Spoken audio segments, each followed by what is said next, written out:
My name is Juniper Castellane. Everyone calls me Juno. I'm 41 years old, and 6 weeks ago, a neurologist in Portland, Oregon sat across a desk from me and told me the tumor in my brain was inoperable. He gave me a number. I asked for the honest one, not the gentle one, because I spent 14 years as an Air Force pararescueman pulling people out of places they weren't supposed to survive, and I have never once been able to stomach a soft lie. He said 4 months. Maybe 6, if the second round of radiation bought me time. So I did what I always do when the ground disappears under me. I made a list. And at the very bottom of that list, under Cancel Storage Unit and Call VA about the disability paperwork, I wrote one line I couldn't finish: tell Dad. I never got the chance to write it neatly, because 3 weeks later, my father's neighbor found him unconscious on his workshop floor with a head wound the county called an accident. And when I flew home to say goodbye to him, I found something in his boat shed that told me it hadn't been an accident at all, and that the son he'd taken in like his own child had been quietly taking my father apart for over a year. Welcome to Behind Closed Doors Revenge, where family secrets come to light and quiet strength wins in the end. If stories about standing up for the people you love speak to you, drop a comment and subscribe, because you're going to want to be here for the ending of this one. I need to tell you who I was before any of this happened, because the woman in this story is not the woman I've been my whole adult life, and the difference matters. I grew up on the Oregon coast, in a town called Willowmere Bay, in a house my father built with his own hands out of reclaimed fur and stubbornness.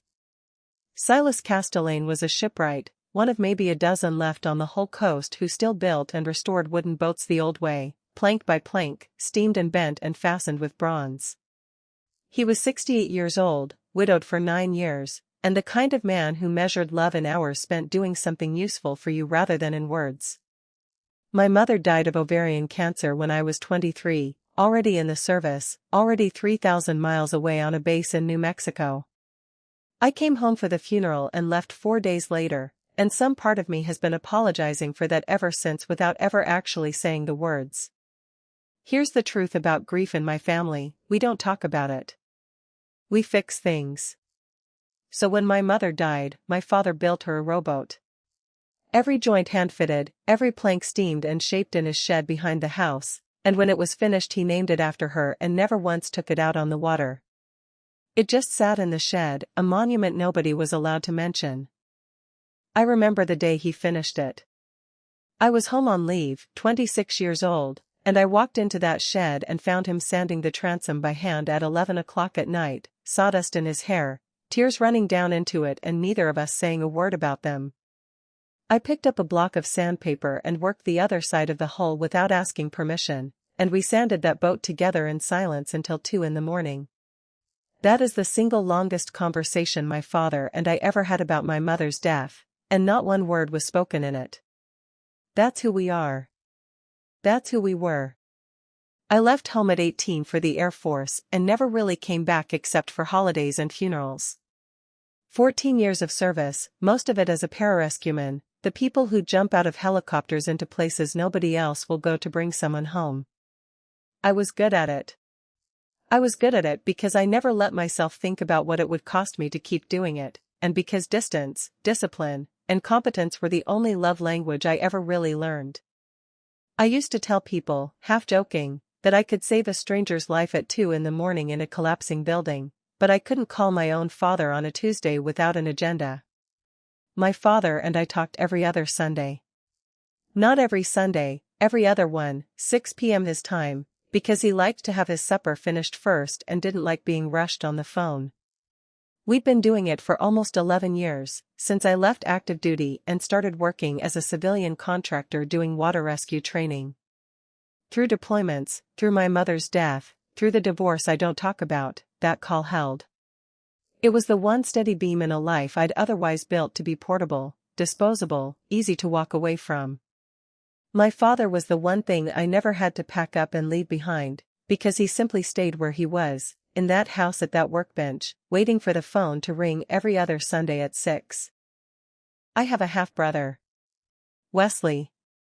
29 years old, my father's son from a brief second marriage that fell apart before I ever really got to know him as a kid, He was raised mostly by his mother in Salem, and it was only in the last 4 years, after my father reached out to him following my mother's death, that Wesley moved back to Willowmere Bay and started spending real time with our father. I was glad about it, genuinely. I thought, good, someone local, someone to check in on him, someone to notice if the porch light burns out. I told myself that made up for the fact that I was never there. I want to be fair to who Wesley was in those early years, because it matters for what comes later. He wasn't a con man walking in the door with a plan.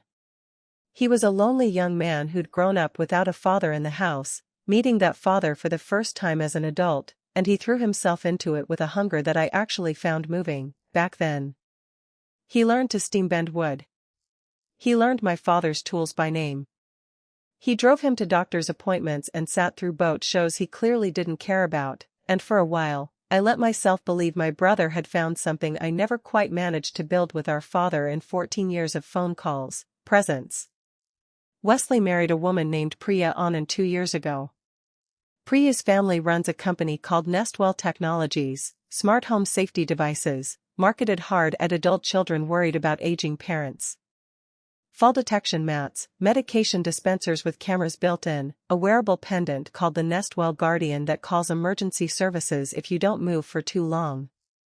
Priya's father, Ravi Anand, founded it 15 years ago out of a garage in Beaverton and built it into something that, by the time I'm telling you this, was 6 weeks from a Series C funding round that would value the company at $400 million.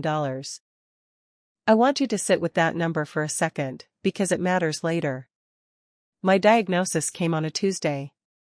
Glioblastoma, the kind of tumor that doesn't wait politely for you to get your affairs in order. I sat in my truck in the hospital parking garage for 40 minutes before I could make myself turn the key, and the whole time, one thought kept circling: how do I tell my father this without it being the last thing I ever tell him? I decided I wouldn't, not yet. I'd fly out, spend real time with him, not a holiday weekend, an actual stretch of weeks, and let him find out only when there was no way around it. I told myself I was protecting him. I have since had a lot of time to think about whether that was protection or cowardice wearing protection's coat, and I've landed somewhere uncomfortable, probably both. I started making arrangements. Requested extended leave from the training company I contract for. Started the paperwork to get my affairs settled, beneficiary forms, the truck title, my policy through the VA. And I called the one clinical trial coordinator who'd called me back, a woman named Aditi Fernandez in Seattle running a Phase 2 trial for a treatment that had, in a small early cohort, given people meaningfully more time. I told her I'd let her know. I did not let her know.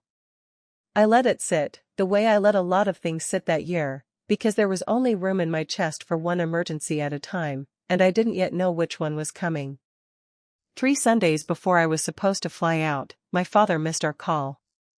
That had happened exactly twice in 11 years. Once when his truck broke down on the way back from a boat show in Astoria and he lost track of time. Once when he had the flu bad enough that he fell asleep at 7 p.m. Both times he called the next morning, apologizing like he'd broken something precious. This time, nothing. No call, no text. My father texted like a man defusing a bomb, one careful letter at a time, but he always eventually sent something. I called his cell. Straight to voicemail, a mailbox that turned out to be full. I called the shop line. No answer. I called his neighbor, a retired schoolteacher named Odell Marsh who'd lived 3 houses down for as long as I could remember and who kept an eye on my father the way people do for the old widower down the street. Odell answered on the second ring, and something in his voice was wrong before he said a single word about my father. He told me he hadn't seen Silas out at the shed in almost 2 weeks, unusual, because my father went out to that shed every single day, rain or shine, the way other men go to church. He said Wesley had been by a few times, always at strange hours, always with the shed doors closed. I called Wesley. It took him 4 hours to call back, and when he did, his voice had the bright, over-rehearsed calm of someone reading from a script he'd practiced in a mirror. "Dad's fine," he said. "He's just resting. He had a little fall, nothing serious, and honestly, Juno, he doesn't love using the phone right now, his hands are a little shaky. I've got it handled. I've got it handled. I want you to remember those 4 words, because they are the 4 words that should have sent me running for the airport that same night. Instead, I asked a follow-up question, because 14 years in the military teaches you that handled is a word people say right before things fall apart. Handled how, Wes? What kind of fall? There was a pause just a half-second too long. He's okay, Juno. I promise. I'll have him call you when he's feeling more like himself. I didn't sleep that night. I sat at my kitchen table with my laptop open to a flight booking site and my hand on my phone, and somewhere around 3 in the morning I stopped weighing it and just bought the ticket. Whatever was waiting for me in Willowmere Bay, I decided I would rather walk into it too early than too late. The drive from the Portland airport to Willowmere Bay takes just under 2 hours, and I don't remember most of it. What I remember is turning onto my father's gravel drive and feeling my stomach drop before my eyes had even finished cataloging what was wrong. The grass hadn't been mowed in what looked like a month, which never happened, not once in my whole life, because my father mowed that lawn like it owed him money. The porch light was burned out. There was a folded stack of unopened mail wedged half out of the mailbox, swollen with rain. And the shed, the boat shed my father had spent 40 years treating like a cathedral, had a shiny new padlock on the door. Not his old padlock, the brass one that had hung there since before I was born. A new one. Keyed, digital, the kind you open with a code on a phone app. I stood in that driveway for a long moment just breathing, doing the thing I do instead of panicking, which is inventory. Grass, mail, padlock, silence. Something had changed in this place, and it had changed in a way designed to keep people out, not to keep my father safe. I found him at Willowmere Community Hospital, room 212, and no one had told me he'd even been admitted. I found that out from Odell, standing in the driveway with his hat in his hands like he was at a funeral, telling me Wesley had had him moved there 10 days ago after an accident in the shop. Odell hadn't been allowed to visit. Wesley had told the nurses only immediate family, and apparently a next-door neighbor of 30 years didn't count. I don't remember the walk from the parking lot to that room. What I remember is the door, and then what was on the other side of it.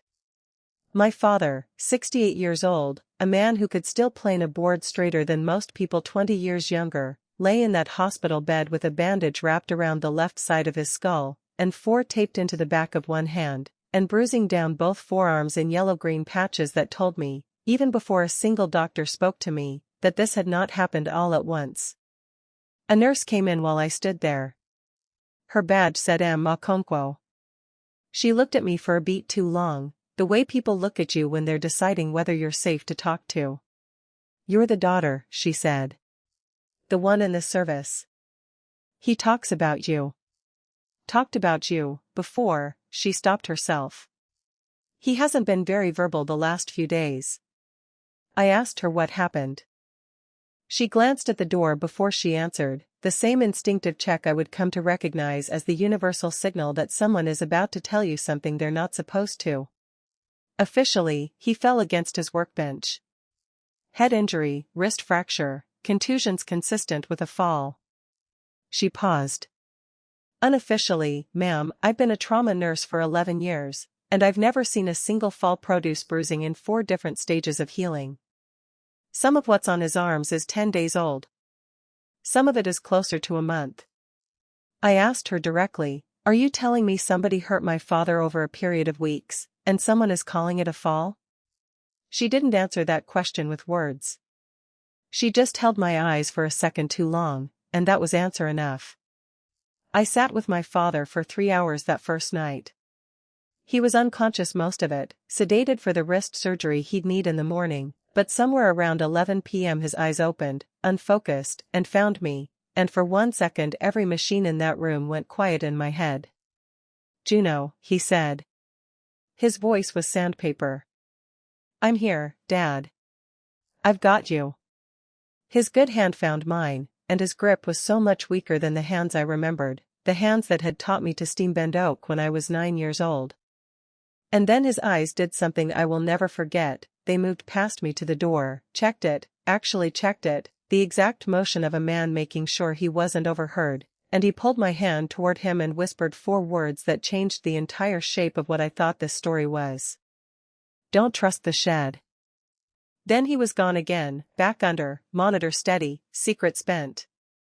I stood over that bed a long time thinking about the new padlock on a door that had never once in 40 years needed to be locked, and I understood, with the specific cold clarity I used to feel clearing a road I knew was wrong, that whatever had happened to my father had happened in that shed, and someone had gone to a great deal of trouble to make sure I never found out what.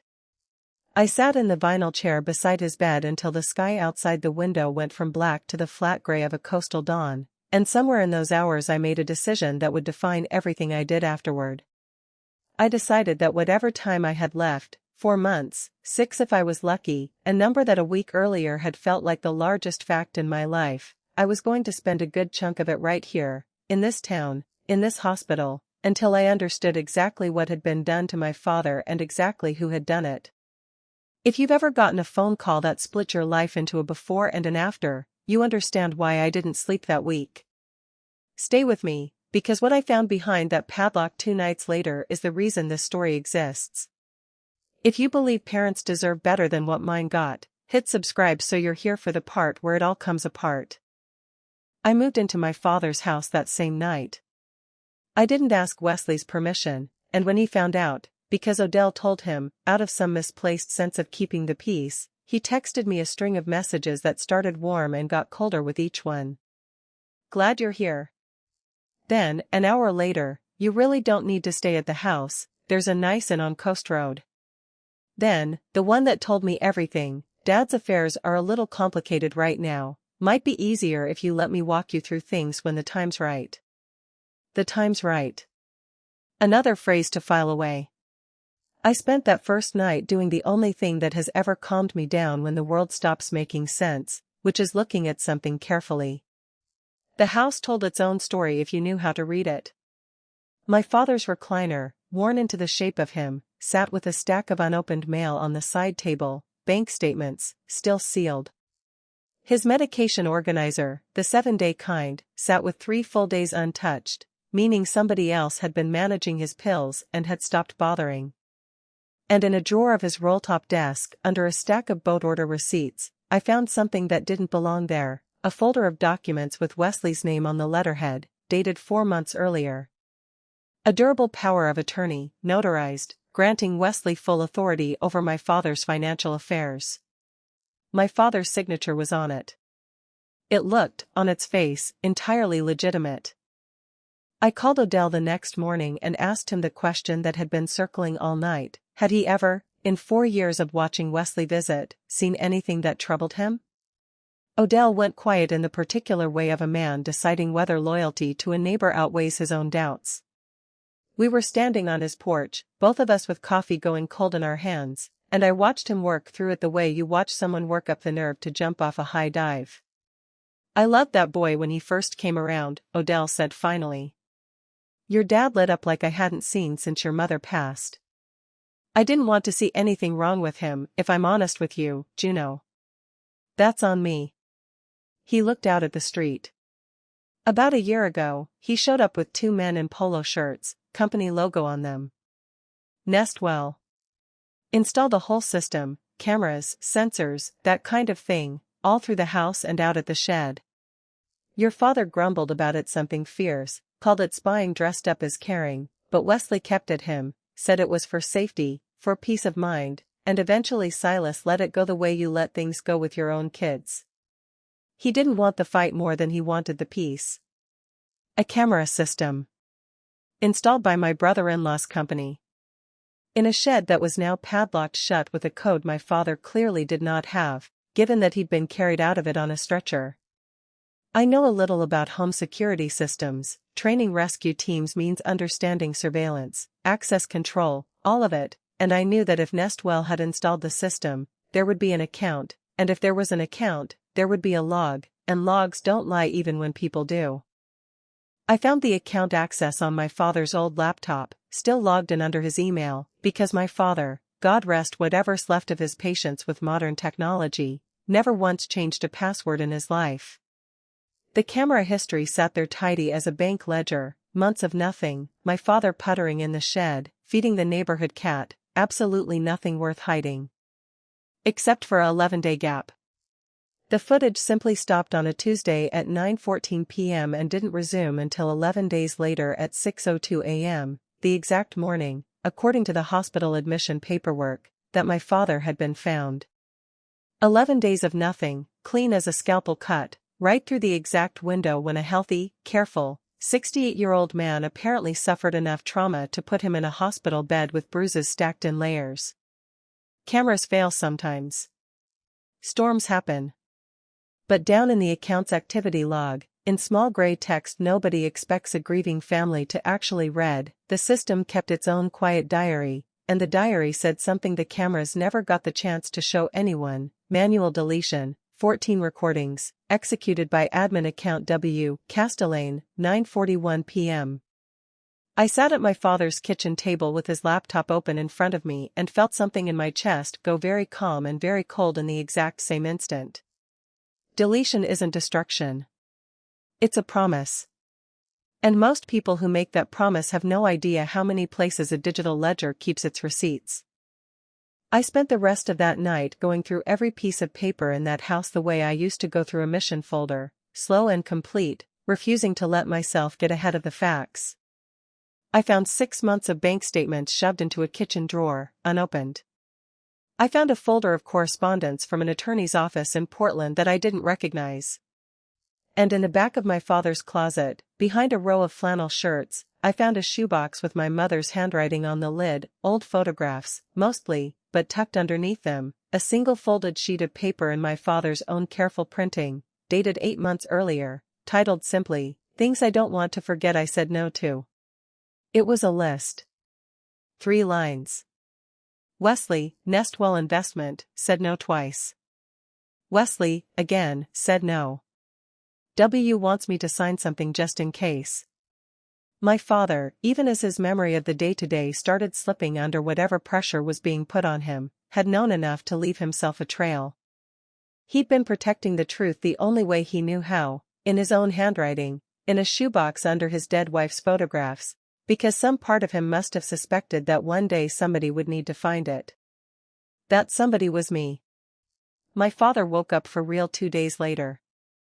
Not all the way, and not for long, but enough. The doctors had eased the sedation, and when I walked in, his eyes tracked me across the room, clear for the first time since I'd landed. "You flew out," he said. His voice was still rough, but the words were his again. "You never fly out for nothing, Juniper." What's wrong? I want you to notice something about my father in that sentence. He was the one lying in a hospital bed with a fractured skull and a shattered wrist, and his first instinct, the very first thing out of his mouth once he had words back, was to worry about me. I have thought about that sentence almost every day since. I told him I was fine, a lie I would have to pay for later, but not yet, not while he was this fragile. I asked him what happened in the shed. He got quiet, the particular quiet of a man deciding how much a hospital room can safely hold. Then he told me, in pieces, over the better part of an hour, the story I'd been circling without a shape for days. Wesley had come to him 8 months earlier with a proposal. Nestwell was closing its Series C round, and Ravi Anand, Wesley's father-in-law, the founder, wanted family investors in the round before it closed, friends and family shares at a discount that would supposedly be worth a fortune once the company went public. Wesley told my father it was the safest investment of his life, a way to leave something real behind, a way to be part of something his son-in-law had built. My father, who had spent his whole life distrustful of anything he couldn't build with his own hands, had said no, twice. He wasn't ugly about it, my father said, and I could hear how much it cost him to be fair to Wesley even now. Not at first. First time, he brought it up over dinner, real casual, like he was just excited about the company. I said no thank you, and he let it go easy. Second time, maybe 2 months later, he came out to the shed while I was working. Said his father-in-law was disappointed I didn't believe in what Wesley was building. Said it like I was choosing not to believe in him, not in some company. He shook his head slowly against the pillow. That one worked on me a little, I'll admit. I didn't want him thinking I didn't believe in him. The third time Wesley asked, he came with paperwork already drafted, the power of attorney, framed not as an investment tool but as just in case my father's memory ever slipped, in case there was ever an emergency and no one could act on his behalf. My father, lonely, proud of having a son nearby after so many years without one, and increasingly worn down by visits that always seemed to end with a folder of papers on the table, eventually signed it. Not because he wanted Wesley controlling his money. Because he wanted, more than almost anything, to believe his son wanted to take care of him rather than take from him. I used to think love from you was the phone calls, my father told me that night, and it's the closest my father has ever come, in 41 years, to telling me he needed me differently than I'd been giving myself to him. Every other Sunday, like clockwork. I loved those calls, Juniper. But I got lonely on all the Sundays in between, and Wesley was there on the Tuesdays and the Thursdays, and I let that count for more than maybe it should have. I didn't say anything for a long moment. There wasn't a version of the truth I could give him in that hospital bed that wouldn't have hurt one of us. So I just held his hand and let him keep talking. Once the power of attorney was signed, the wire transfers started. My father found out, by accident, checking a statement Wesley usually intercepted from the mailbox before he had a chance to. 3 transfers over 4 months, $60,000, $75,000, $80,000, all of it moving out of an account that held the sale proceeds from a smaller boatyard he'd sold years ago, all of it wired to something called Anchor Bridge Partners LLC. He confronted Wesley in the shed, the one place they always talked business, because my father liked to have his hands busy while his mouth was working through something hard. Wesley told him it was fine, that the money was already committed to the round, that pulling it out now would tank the deal and embarrass the whole family, that Ravi was counting on it. My father told him he wanted it back. Wesley told him it wasn't that simple anymore. There was a 4th transfer he wanted, my father said, his grip tightening on my hand. The house. He wanted me to take a loan against the house. I told him no. I told him I was going to call you and call a lawyer both, and Juno, his breath caught, and I watched 68 years of stubbornness fight its way through fear. That's the last thing I remember clear. Standing in the shed telling him I was calling you. Then I woke up here. I asked him if it was Wesley. He didn't answer right away, and when he did, his voice broke in a way I had never once heard it break, not at my mother's funeral, not ever.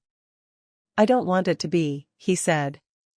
I raised that boy for 4 years like my own, Juniper. I don't want it to be him. I understood, in that moment, something I would come to understand even more deeply over the following weeks, that the hardest part of this story was never going to be the evidence. It was going to be the fact that my father, lying broken in a hospital bed, was still trying to protect the person who put him there. That is what parents do. They keep paying a bill nobody sent them, long after the debt should have been forgiven. I sat with him until he fell back asleep, and I stayed another hour after that, just watching him breathe, thinking about every Sunday call I'd ever made from a base halfway around the world, congratulating myself on my consistency while my father sat alone in that house on all the days in between, lonely enough that a man with a folder of paperwork started looking like family to him. My mother stops the story a lot here, and I understand why, because knowing someone you love is capable of this is its own kind of grief, separate from the injury itself. If a story like this has ever touched your own family, type the word home in the comments so I know you're still with me. And subscribe, because what happened next is the part that changed everything. 2 days later I sat in Odell Marsh's kitchen, because Odell had called me that morning and asked me to come over, said he had something he needed to say and couldn't say it standing on a porch. He was 74 years old, a widower himself, and I watched him work up to whatever this was the way you watch a man decide whether to jump into cold water. Finally he pushed a small spiral notebook across the table toward me. I've been keeping a log, he said. Since about the time those cameras went in. didn't know why at first. Just felt wrong, watching a boy I liked well enough turn into somebody who showed up in the dark and left in the dark. I'm a retired teacher, Juno. Old habits. I write things down. The notebook was 3 months of dates and times. Wesley's truck in the driveway at 11 p.m. on a Tuesday. Wesley's truck still there at 1 in the morning. A van, unmarked, in the driveway for 2 hours on a Thursday afternoon while my father's truck sat untouched in the shed, meaning my father hadn't been out there, hadn't been consulted, while something happened in his own boat shed without him. And then, near the last page, an entry that made my hands go cold, the exact date of the night my father was found, and beside it, in Odell's careful teacher's handwriting, 11:40 p.m., heard raised voices from the direction of the Castellane property. Did not investigate. Regret this. I heard him, Odell said quietly. I heard your father's voice raised, and another voice under it, and I told myself it was probably nothing, probably just an argument about the business the way families argue, and I went back to bed. He looked at his hands. I've taught 40 years of kids to speak up when something's wrong, Juno, and the one night it might have mattered for a man I care about, I rolled over and went back to sleep. I am asking you to forgive me for that, and I understand if you can't yet. I told him what I believed then and still believe now, that hearing raised voices through a wall at midnight and knowing a crime is happening are two very different things, and that no jury and no God would ever hold a 74-year-old man responsible for not breaking down a neighbor's door over an argument. What I didn't say, because it wasn't his to carry, was that I understood exactly what he meant about regret. I'd spent 14 years choosing distance and calling it love, and now I was doing the arithmetic on how many Tuesdays and Thursdays I'd left empty that Wesley had filled instead. Odell's notebook became one of the most important pieces of what I eventually built, not because it proved anything on its own, but because it corroborated a timeline nobody else had bothered to write down. Grief makes people careless. Guilt makes people quiet. Odell had been neither. He'd just been watching, the whole time, the way good neighbors do, and it turned out that was worth more than he ever gave himself credit for. I spent the next 4 days building the same way I used to build a rescue plan, load by load, checking every joint before I trusted it to bear weight. I photographed the padlock, the 11-day gap in the camera log, the deletion timestamp under Wesley's admin account.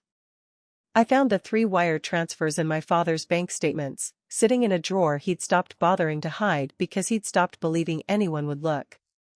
I traced Anchor Bridge Partners LLC as far as public filings would let me, which wasn't far, no website, no listed office, a registered agent behind a filing service, and one name buried in the original incorporation paperwork as the organizing member, Priya Anand. Not Wesley. His wife. Which told me something I hadn't wanted to know, that whatever this was, it very likely reached higher than my brother. I called a nurse I'd come to trust, Marisol Okonkwo, the one who'd first told me the bruising didn't match a fall, and asked her, off the record, what she thought had actually happened that night. She told me, carefully, that in her professional opinion the injuries were consistent with a physical altercation, not a fall, and that she had already documented her concerns in my father's chart and flagged it internally, which meant a report had likely already gone to Adult Protective Services. That was the first piece of good news I'd had in 11 days. I also called a retired county fraud investigator my father had known for 30 years, a friend from his old bowling league named Otis Price. Otis walked through everything I'd gathered with his reading glasses pushed up into his hair, the way old cops look at a case that's finally holding still and showing itself. This is real, he told me. It's provable. But you know what a good defense attorney does with a case like this? He points out that you're the estranged daughter who flew in with a diagnosis nobody in this town knew about, and now suddenly you're the one accusing your brother and controlling every account. Juries like a story. Make sure the story they hear is the true one, not the convenient one. Because I hadn't told him yet, but I told him then, my diagnosis, the 4 months, maybe 6. He was quiet for a long moment, and then he said something I've held on to since, then you'd better make sure nothing you do here can be twisted into something you'd gain from. I understood exactly what he meant, and I understood, with a specific dread, exactly what it was going to cost me to do this cleanly. 2 days later, Ravi Anand invited me to his house for coffee. "Just family," his assistant said on the phone, in the exact warm lobby voice you'd expect from someone whose whole business is built on sounding trustworthy. His study looked like money that had learned to whisper instead of shout: leather chairs, a wall of framed magazine covers with his own face on them, a decanter he didn't offer me a glass from. He asked about my health with his head tilted at an angle designed to look like concern. I gave him nothing.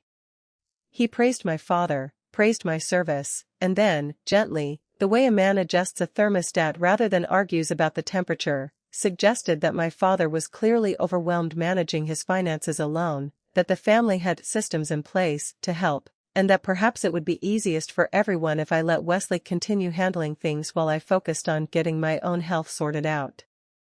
Then he opened a folder, and inside it was an offer with real numbers on real paper. A trust for my father, fully funded, private care, home repairs, and a full return of the money already moved, $215,000, restored, structured over 18 months. And for me, full funding for the Seattle clinical trial, private transport, whatever it cost, for as long as I needed it. In exchange, a signed non-disclosure agreement, a statement withdrawing any claims to adult protective services and the county, and my silence at whatever legal proceeding might follow. He slid a pen across the table. It was heavy, the kind of pen built to feel like a decision. "I want to be honest with you, because that's the whole reason I'm telling you this story." I looked at that pen. 4 to 6 months is not very much time, and someone was offering to buy me more of it in the same breath as offering to keep my father safe, and for one long, terrible second, I let myself imagine signing. I let myself imagine a version of this where I got to keep living a little longer and my father got his money back and nobody ever had to know what Wesley did in that shed. I let myself imagine it the way you let yourself imagine anything you know, underneath, you're never going to let yourself have. Then I thought about the 11-day gap in that camera log. I thought about my father's hand tightening on mine, and the 4 words he'd spent the last of his strength on: don't trust the shed. And I thought about something that has nothing to do with money at all, that if I signed that paper, my father would spend whatever time he had left knowing that the people who hurt him had simply bought their way past it, and that his daughter had let them. I told Ravi Anand I'd think about it. I did not think about it. I drove straight to the hospital instead. My father was more lucid than he'd been in a week when I got there, sitting up, working through a crossword one-handed because of the cast. I told him about the offer, every number, every condition. I watched something old and tired settle over his face, not surprise, exactly. Recognition. Like a man watching a wave he'd already seen building finally break. Then he told me something he hadn't told anyone yet. "The safe," he said. "Behind your mother's boat. I put things in there I didn't want Wesley finding, back when I first started getting nervous about the money." I drove to the house that same evening. The padlock on the shed door was still there, but I didn't need the code. My father had built that shed with his own 2 hands 40 years earlier, and he'd shown me, when I was maybe 12 years old, a loose board on the back wall he used as a spare entrance when he locked himself out. It was still loose. I went in the way I used to sneak in as a teenager to steal quiet time away from a house that felt too big after my mother died. The shed smelled the way it always had: cedar shavings, linseed oil, 40 years of my father's patience. And there, exactly where he'd always kept it, sat my mother's rowboat, hand-fitted, never once taken to water, the monument nobody in our family was allowed to mention out loud. Behind it, bolted into the floor joist under a loose section of decking, was a small fireproof safe. My father had given me the combination over the phone from his hospital bed, our old address, backward, the kind of code only a shipwright's daughter would ever guess. Inside was everything Ravi Anand's $400 million couldn't buy back. Copies of every wire transfer, ones my father had quietly requested from the bank himself before Wesley started intercepting the mail. A handwritten log, dated and signed, of every conversation where Wesley had pressured him, my father, in his careful all-capital printing, documenting each visit like a man building his own case without knowing yet that he'd need it. And an audio recorder, the small kind sold for dictation, with a single unlabeled file dated the night of his injury. I sat down on the dirt floor of that shed with my back against my mother's boat, and I played it. It started ordinary, my father and Wesley talking, tools clinking, my father saying he wanted the money back, that he was going to call his lawyer and call me both. Then Wesley's voice changed, lost its rehearsed warmth entirely, and what came through the recorder next was not an accident and not a fall. It was an argument that turned physical, my father's voice going from steady to frightened in the space of 10 seconds, a crash, and then silence, and then, worse than anything, Wesley's voice, panicked, saying, "Dad, get up, come on, get up, you weren't supposed to fight me on this. You weren't supposed to fight me on this. Not a burglar. Not a fall. My own brother, standing over our father, more frightened of what he'd done than sorry for having done it." I sat in that shed for a long time after the recording ended, holding my mother's boat's hull with one hand like it could hold me up too, and I understood that whatever happened next, there was no version of this family that got to stay whole. The only choice left was which kind of broken we ended up. Wesley came to the house 2 nights later. I hadn't called him. I think, looking back, he'd started to feel the walls closing in. Otis Price had quietly reached out to the county, and word travels fast in a town the size of Willowmere Bay, and he needed to know how much I knew before he decided what to do about it. I let him in. I had already sent copies of everything to Otis, to Delphina Chaby the attorney, and to my own email account under 3 different names, because I have run enough operations to know you never let the only copy of anything sit in a room with the person it could destroy. So when Wesley sat down at our father's kitchen table, I was not afraid of him. I was something colder than afraid. He looked terrible. I want to say that honestly, because it would be easy to make him a cartoon in this story, and he wasn't one. He looked like a man who hadn't slept in the 11 days since it happened, who had aged 5 years and 2 weeks, who was carrying something so heavy he'd started to bend under it in ways that showed even in his shoulders. "I need you to understand it wasn't supposed to happen like that," he said. His voice cracked on like that, and for one unbearable second I saw the boy who used to drive our father to boat shows, the one who genuinely, I still believe, loved him at the start of all this. "Then tell me how it was supposed to happen, Wesley." He put his head in his hands. Ravi needed the round closed. He kept saying the family needed to show confidence, that if Dad pulled his commitment this late it would spook the other investors, that the whole thing could collapse and Priya and I would lose everything we'd put into this. Years, Juno, years of our lives are in that company.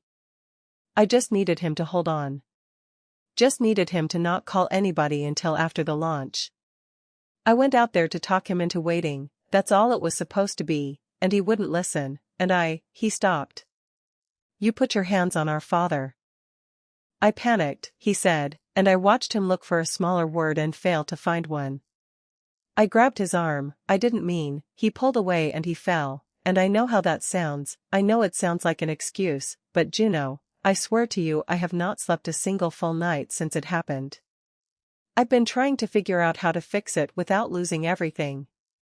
"You disabled the camera system you installed to keep him safe," I said. "You padlocked a shed he's owned for 40 years. You let him lie in that hospital for over a week telling nurses only immediate family could visit, so an actual family member, Odell, a man who's loved him for 30 years, couldn't even sit with him. That's not panic, Wesley. Panic is one bad decision. That was 2 weeks of decisions, every single one of them designed to buy you time before the money moved." He didn't argue with that. I think, in the end, that was the moment I understood how this would eventually end for him, not with a dramatic denial, but with the particular silence of a man who has run out of ways to make himself the person he wanted to be in this story. "What happens now?" he asked, and it wasn't really a question. It was a man asking someone else to tell him the shape of his own future because he'd lost the ability to see it himself. "Now you call Otis Price yourself, tonight, before his office calls you," I said. "That's the only thing left that's still yours to choose. Everything else already happened." He left without answering. 3 days later, his attorney called Otis's office to arrange a voluntary interview, which everyone in that process understood for exactly what it was: the first true thing Wesley had done since this began. If you've ever had to choose between protecting someone and telling the truth about them, you know exactly the weight I'm describing. If this story reminds you why some doors need to stay open even when it hurts, subscribe, because the last stretch of this is where everything I gave up finally gets weighed against everything I got back. Adult Protective Services sent a caseworker named Renata Boyle to interview my father 8 days after I found the recorder. I wasn't allowed in the room, which is proper, and I stood in the hallway outside room 212 the way I used to stand outside a briefing room waiting to hear if a mission was a go, hands flat against the wall, trying to breathe like a person who wasn't about to find out how a story ends. Through the narrow window in the door, I watched my father, 3 weeks stronger by then, sitting up in a chair instead of the bed, his cast signed by exactly one person, me, in block letters, Castellane and Castellane, EST forever, because I'd refused to let Wesley's name anywhere near it even before I had proof of anything. Renata Boyle was kind and slow and exact, the way good caseworkers are, because they've learned that rushing a frightened 70-year-old man gets you nothing but a rehearsed answer. I watched her ask the first question, and I watched my father do the thing I'd seen him do before: check the door, an old habit that hadn't left him even with Wesley 3 counties away by then. For one terrible moment, I thought he was going to protect him. I thought I was about to watch my father, a man who'd spent his whole life building things that lasted, choose to build one more lie to save a son who'd nearly killed him. He didn't. I couldn't hear the words through the glass, but I watched his face, and I watched Renata Boyle's pen start moving in long, steady lines instead of the short clipped notes she'd been taking before, and I understood that my father was finally, after everything, telling the truth in full, not the abbreviated version he'd given me in pieces over painkillers and fear, but the whole thing, start to finish, in his own words, on the record, where it would matter. When she left the room 40 minutes later, she stopped in the hallway and looked at me for a long moment. "He's one of the clearest historians I've interviewed in 11 years doing this job," she said. "I believe every word of what he told me, and I want you to know that matters, because a lot of what we deal with is people too frightened or too confused to give us anything we can use. Your father gave us everything." She paused. "He also told me to tell you, and I'm quoting him directly, 'Tell Juno I'm sorry it took me this long to stop protecting the wrong person.'" I sat down on the floor of that hospital corridor, 41 years old, dying, and cried the way I hadn't let myself cry since the day the neurologist gave me a number instead of a lie. Not because the case was won, it wasn't, not yet, but because my father, who I had spent my whole adult life quietly grieving as a man who loved with tools instead of words, had just told a stranger with a clipboard something he could not bring himself to say to his own children out loud: that he had made a mistake, and that he was choosing, finally, to stop paying for it with silence. I called Otis Price that same night and played him the recording once, because I didn't trust myself to listen to it twice. He was quiet for a long moment, and then he said the thing I already knew: this was enough. Enough for an arrest, enough for a prosecutor, enough to freeze whatever was left of that $400 million round if it moved through accounts connected to elder financial exploitation. But he also told me the same thing he'd warned me about before. A recording like this, handed over by an estranged daughter with weeks to live and everything to gain from a family payout, would get picked apart by a defense attorney before it ever reached a jury. If I wanted this to be unbreakable, I needed to remove myself from any appearance of profit entirely. So I did the hardest thing in this whole story, harder than the shed, harder than the recording, harder even than the confrontation. I drove to an elder law attorney the next morning, a sharp, tired woman named Delphina Chaby who has clearly seen every version of this exact nightmare, and I signed an irrevocable disclaimer of any inheritance from my father's estate. Every dollar. The house. Whatever remained of the Bochard money. Gone from my future the way you cut away a limb to save the rest of the body. Delphine walked me through the paperwork twice, the way a good attorney is required to, making sure I understood what I was giving up. I remember she paused near the end, pen still on the signature line, and asked me a question that wasn't in any script. "Are you doing this because it's the only way to protect the case," she said, "or because some part of you doesn't feel like you deserve to keep anything that's his?"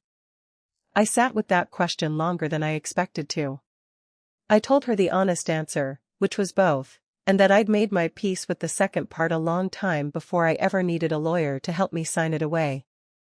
Then I attached my full medical file to my sworn statement to Adult Protective Services and the County Fraud Unit, every scan, every prognosis, every number, because a woman with weeks left and no financial stake left in the outcome cannot be bought, and cannot be accused of building a case for her own benefit. If they wanted to make my dying a credibility problem, I decided, I would make it the one credential they could never argue with. Otis walked the full package to the county that same afternoon: the wires, the deletion log, the recording, my father's own handwritten documentation, Odell's notebook, Marisol's charting summary, my affidavit on top like a cover letter from the far side of everything. Within 6 days, a judge signed an emergency protective order freezing every account connected to Anchor Bridge Partners LLC, 4 days before Nestwell's funding round was set to close. The lead investors' counsel found the elder exploitation flag during final due diligence, and the round collapsed within 48 hours, not because a jury had decided anything yet, but because no serious investor puts $400 million behind a company whose own leadership is under active criminal investigation for defrauding a family member. Wesley was arrested 9 days later. Assault, financial exploitation of an elder, evidence tampering for the camera deletion. Priya filed for divorce within the month and, through her own attorney, began cooperating with investigators regarding her father's role in structuring Anchor Bridge. Whether out of genuine conscience or simple self-preservation, I honestly still don't know, and I've made a kind of peace with never knowing. Ravi Anand was never charged with anything that stuck. Men like him rarely are. He stepped down from Nestwell within the year, and the company was eventually sold off in pieces to a competitor who kept the hardware and dropped the name. The world that produces men like him is still out there, still running families like balance sheets. I don't pretend I stopped that.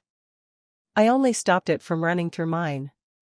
My father's money came back through court-ordered restitution, every dollar, and the house is his again, clean, no camera watching him, no padlock he doesn't have the code to.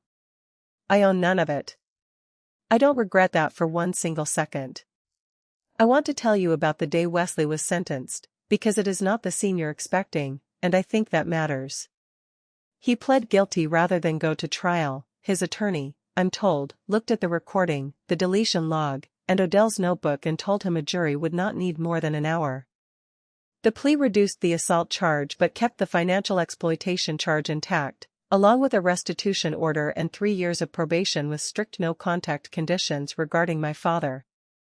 I sat in the back of that courtroom, not the front, because I had signed away my legal standing to speak as an aggrieved heir, and I wanted that distance visible, wanted the record to show a woman with nothing left to gain sitting quietly in the back while the system did what it was built to do.